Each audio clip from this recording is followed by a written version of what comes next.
It's time to kick ass and chew bubble gum, and I'm all out of gum.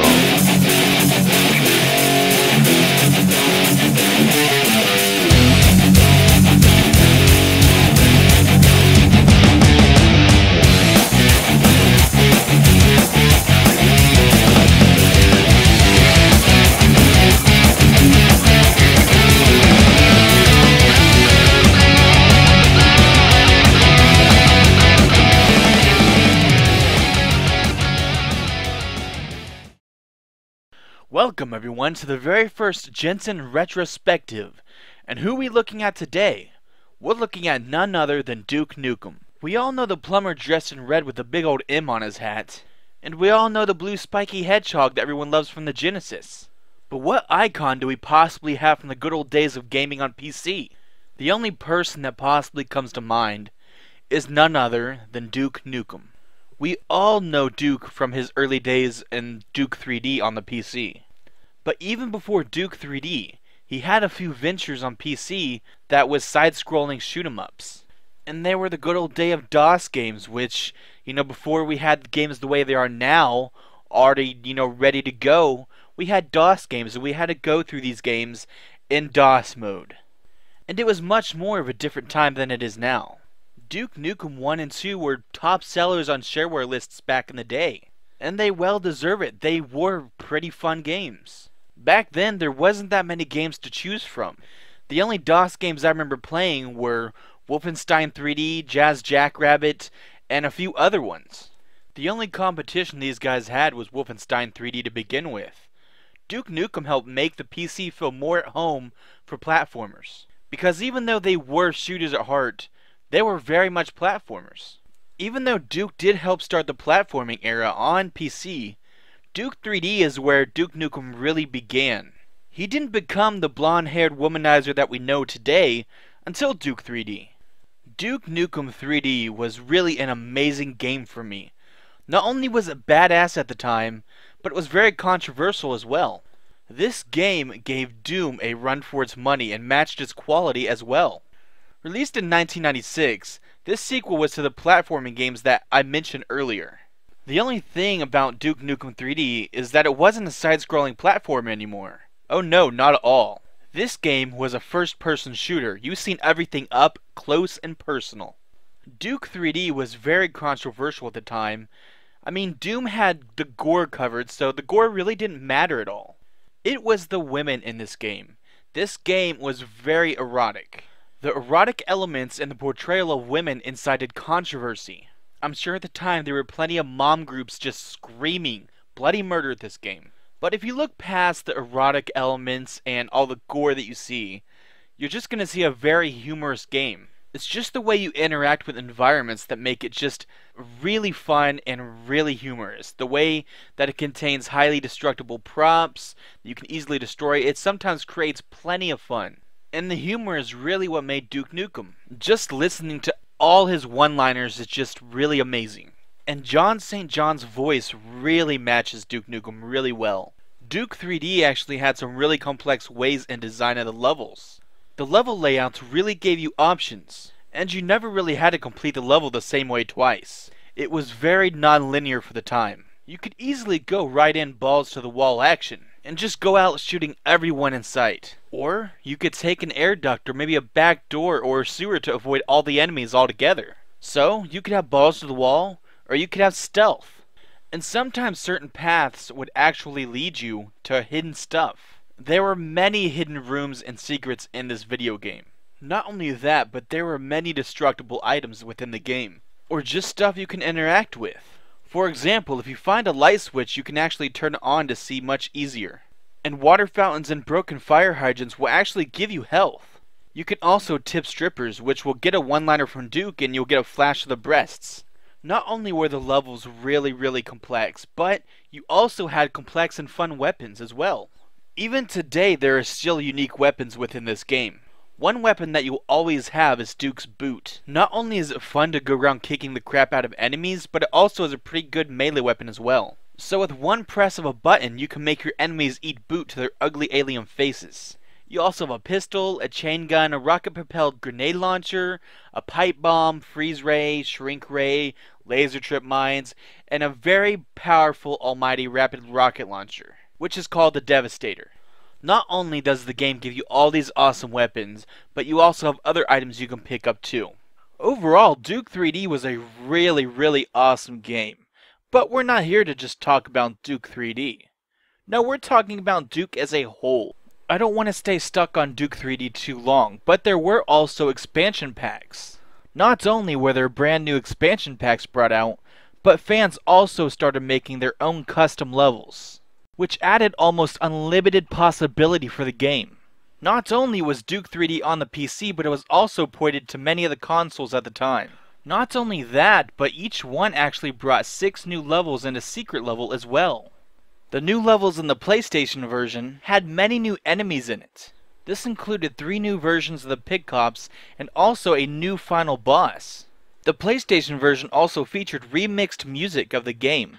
Duke 3D for the Sega Saturn retains the original name and uses the Slave Driver engine by Lobotomy. They're the ones who ported it to the Saturn as well. That version used Sega Netlink for online gaming, and it also had its own built-in support for the Saturn's analog pad. It also included a hidden multiplayer minigame, which was called Death Tank Zwei, and had an exclusive bonus level called Area 51. Now let's move on to Duke Nukem 64. And Duke Nukem 64 was on, you guessed it folks, the Nintendo 64, which featured 4-player split-screen mode. But all the in-game music was removed, and many of the items were actually renamed to avoid sex and drug references, which to me is a little bit odd considering we have Conker's Bad Fur Day. Also, several of the levels were indeed altered to reflect the expansion packs, so the Nintendo 64 version pretty much is molded to be Duke 3D and the expansion packs together. Also, another weird thing about this game is that the levels are actually played sequentially, instead of having them separate episodes. Duke 64 also had a full 3D model for the final boss, and also included some new weapons as well. Overall, Duke 64 did take out the drug and sex, but it did add a lot of other new cool things. It's also worth mentioning Duke 3D on the Mega Drive as well, and that version was simplified to be similar taste to the early, Wolfenstein 3D. Duke 3D even had a sort of kind of port to the Game.com version, which indeed was a very odd one because it had a loss of color due to the Game.com screen. And also, Duke could not turn at all. He only moved back and forward, and strafing left and right. But I mean, come on, we can all agree that the Game.com is really a weird device in itself. Duke Nukem 3D was also released on Xbox Live on September 24th, 2008. So that's worth mentioning just because it's probably the easiest one to get. This version also had many cool things in it. One of those cool things is that you could rewind your game to any prior point upon dying. You can also save clips of your gameplay, and you can also play co-op online. Yes, that's right. You can play Duke 3D co-op with your friends. But if playing with your friends co-op style is not your cup of tea, you can also blow them to hell and back in deathmatch mode. And also, the music in the Xbox Live version is actually upgraded slightly with modern MIDI tools. It's also worth mentioning in today's age that Duke 3D was also released on iPhone and iPod Touch. The iPhone and iTouch version have all the main sound effects, but it doesn't have the background sound in the game, which is kind of weird. I mean, why would you have all the sound and everything, but not have the background sound? That just makes no sense to me. There is no multiplayer option either, and the frame rate tends to fail when it comes to multiple enemies on the screen. It also lacks reflections and the ability to actually look out windows. Now I know that, it's a lot to put Duke 3D on a phone probably, but in today's age with all the technology in phones, it shouldn't have been that difficult. We move on to the last released Duke 3D, which was released on the Nokia N900, which I don't know what it is. It's N900, I guess, on December 29th, which is my birthday. Give me something nice. Now, there isn't that much information about this version, and I couldn't really find much about it, so I don't really know what to say about the Nokia N900 one. From the only information I've been able to see on this game is in videos, and it doesn't look like it plays that well. It looks like it lags like crazy. and I think someone just straight ported it to the phone itself. So yes, this ends all the Duke 3Ds that there possibly was, and I didn't want to spend that much time talking about it, but I felt the need to talk about every single version because not every version is the same. But now we can actually move on to other Duke games. Of course, Duke 3D wasn't the only Duke game after that. Duke Nukem Manhattan Project was a side-scroller developed by Sunstorm Interactive, and they published it on May 21st, 2002. Duke Nukem Manhattan Project was actually about Duke fighting a mad scientist named Mech Morphix, who was in charge of making the names. Mech Morphix? Is that the best you could come up with? Well, anyway, this guy was actually using radioactive slime to take over Manhattan Island. He was apparently using this slime that's radioactive to turn things into deadly creatures. Duke also has a few enemies this time around that are not actually mutants. I mean, you got this thing, and you got this thing, wherever the hell it is. Some of the levels in the game actually do have recognizable places in New York City. Even though it is a side-scroller like the early games, it's not tied to any of them at all. And the side-scrolling is more of like it's kinda almost 3D in a way. I guess it's what people like to call 2.5D. It's fully 3D, so it runs on a 3D engine. The players can zoom in and out and focus on certain enemies.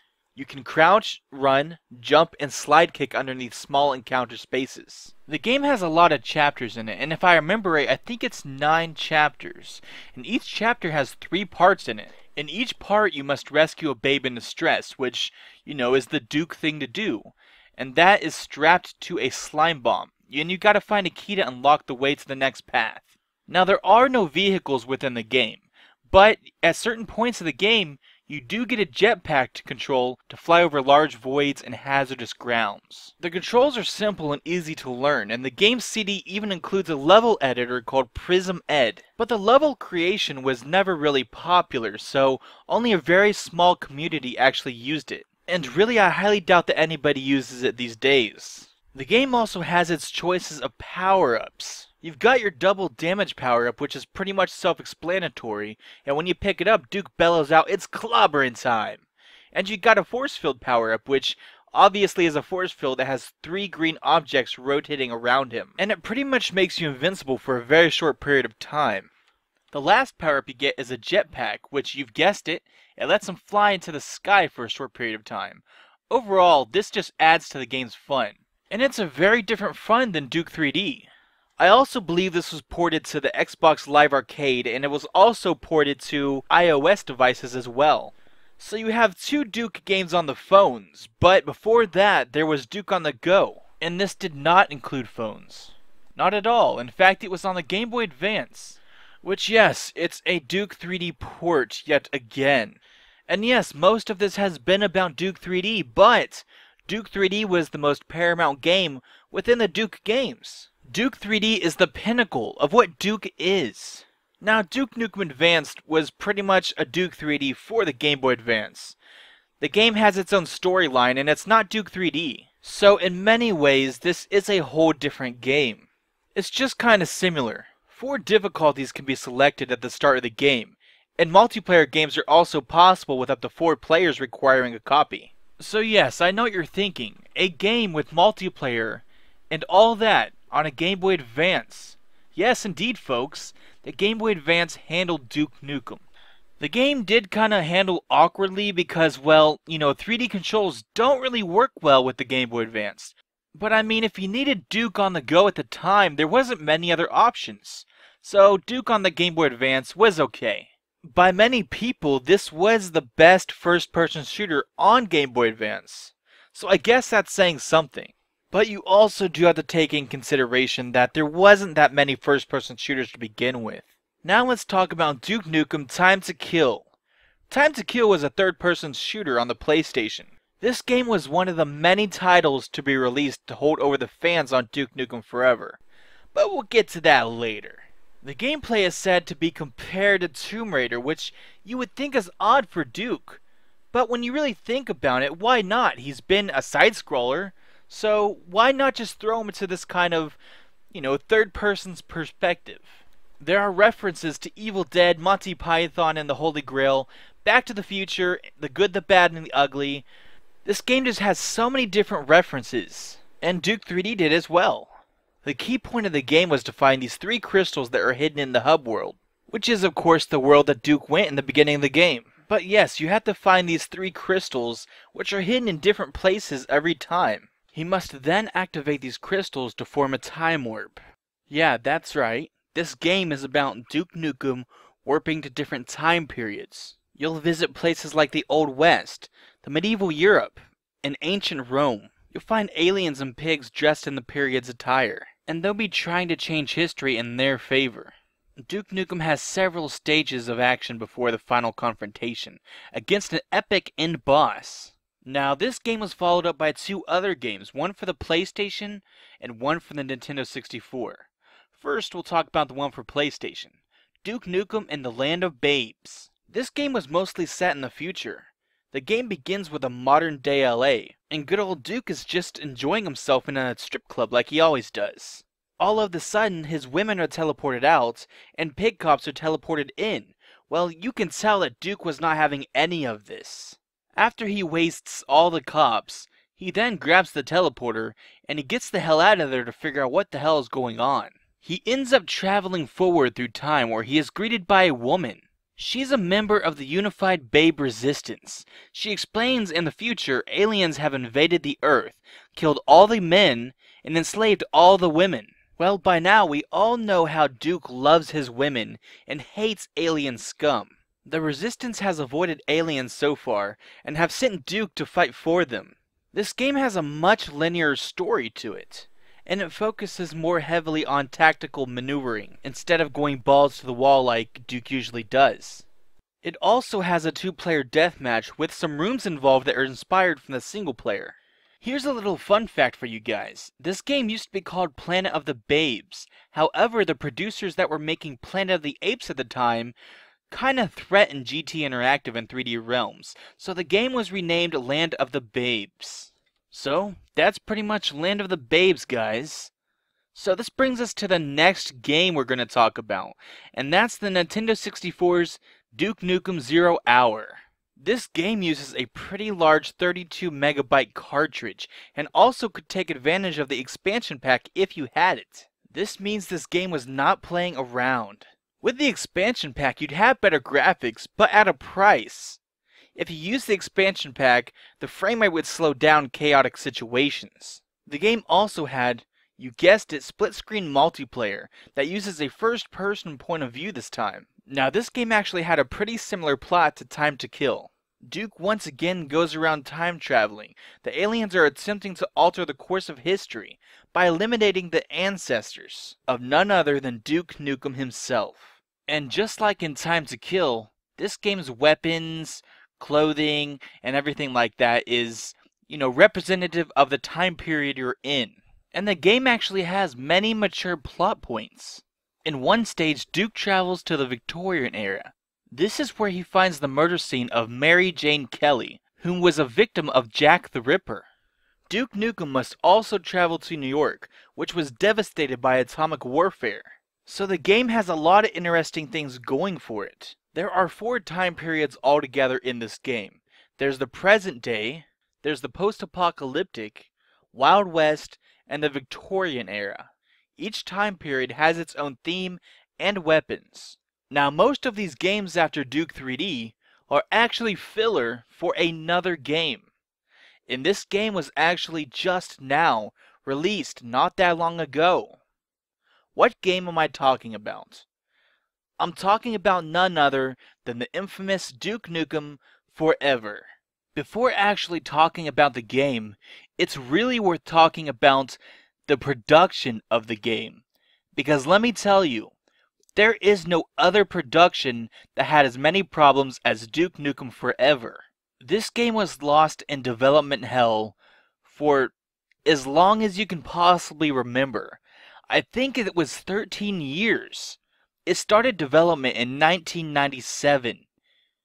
Yes, freaking 1997, folks. It was originally being created by the same people that made Duke Nukem 3D. The game was supposed to be groundbreaking. and it was supposed to actually be a sequel to Duke Nukem 3D. The game had a ton of hype and a ton of expectations behind it. And many people cracked a joke that the abbreviations of Duke Nukem Forever was did not finish. And it really did seem that way for the longest time. There were many trailers over the years. There was probably a total of 4 or 5 different good trailers for it. But none of the trailers actually resemble anything like the final product. And why is that? Well, in short, 3D Realms pretty much dropped the ball on the game. I mean, in 2008, they pretty much came out and publicly said to everyone that the game will be done when it's done. And they didn't even get the job done with no clear date in sight. Take-Two took 3D Realms to court over this game. And I mean, anybody in their right mind would. How does it take you 13 years to get a game out? It should not take you that long. And if you can't, then you should pass it on to somebody else who can. No. Instead, 3D Realms had to have Duke Nukem ripped from their arms. And it had to be passed off to somebody who could get it done. Now, in doing that, who knows how much of the old game actually went into the new game? Because it really doesn't look like there was much of the old game left. And what did 3D Realms have to say for themselves? All they had to do was blame it on the complex modern gaming. That games these days were just too complex for Duke Nukem, that they had to go back to the drawing board and make a whole new game. Take-Two was done. They were not going to deal with it any longer. By 2003, there was only 18 people working on the game. One former employee said that they were still working on a 1995 mentality. How is it that you're still working on a 1995 mentality when it's 2003? This just does not make any sense. And since they had their own budget and they were working with everything themselves, they thought they could ignore the publisher's pressure. They thought that they could just ignore Take-Two completely. Well, I think that made them just lazy. And in 2003, the Take-Two CEO said that the game would not be releasing that year. He further said that the company was writing off a $5.5 million from its earnings to Duke Nukem Forever's lengthy process. So not only was this game taking forever, but it was also costing them a ton of money. $5.5 million to be exact. The director of 3D Realms, Broussard, actually shot back and said Take-Two needs to STFU. And he also goes on to say, I quote, "We don't want Take-Two saying stupid ass things in public for the sole purpose of helping their stock." And they also said it was their time and their money, not Take-Two's. Look, just because you make games and you're making something that everybody wants to see, doesn't give you the right to go around acting like an ass. Take-Two is a company. They publish video games, and when it's taking you that long to get a game together, of course they're going to try to save face and say things. That's what companies do, and you cannot blame them. Through the development process of this game, even staff members got tired of the delays. Duke Nukem Forever was the only 3D game that some of these workers were working with, so that's the only thing they had to put on their resume. And when you have a game that hasn't even released to put on your resume, well, it doesn't tend to look good. By 2006, 7 to 10 of the employees had to leave since 2005, and that was a majority of the team developing the game. The long delays ended up straining Broussard and Miller's relationship, and they were the co-founders of 3D Realms. Finally, they said that it was going to come out in 2009, but they said they needed more money in order to finish up the game. They already spent $20 million of their own money. Yes, $20 million down on this game. But yet they had to ask Take-Two for $6 million more dollars.